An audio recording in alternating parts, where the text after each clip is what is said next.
Saudara dari Aceh Tengah, Satreskrim Polres Aceh Tengah berhasil menangkap 5 tersangka pelaku perdagangan kulit harimau Sumatera yang berlokasi di Kampung Mungkur, Kecamatan Linge, Aceh Tengah.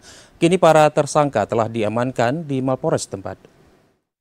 Satuan Reserse Kriminal Polres Aceh Tengah berhasil menggagalkan perdagangan ilegal kulit harimau Sumatera di Kabupaten Aceh Tengah bersama 5 tersangka yang memiliki peran berbeda dalam kasus penangkapan, pembunuhan serta penjualan harimau Sumatera yang dilindungi ini.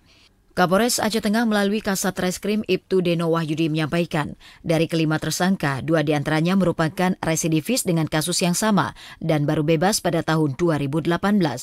Dan penangkapan terjadi bermula dari informasi masyarakat mengenai adanya transaksi penjualan kulit harimau yang berlokasi di Jalan Soekarno-Hatta, Desa Empus Talu, Kecamatan Bebesan.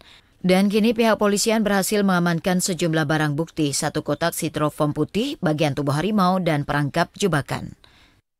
40 huruf A ayat 1 huruf E, Jo pasal 21 ayat 2 huruf B, Undang-Undang RI tahun nomor 32 tahun 2004 tentang konservasi dan ekosistem hayati. Nah, itu ancamannya, hukumannya itu mungkin maksimalnya sampai 15 tahun.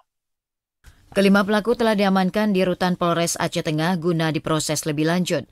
Terhadap para kelima pelaku dipersangkakan melanggar pasal 40A ayat 1 EJO pasal 21 ayat 2 huruf B Undang-Undang Nomor 31 Tahun 2024 tentang konservasi sumber daya alam hayati dan ekosistemnya JO pasal 55 KUHP pidana.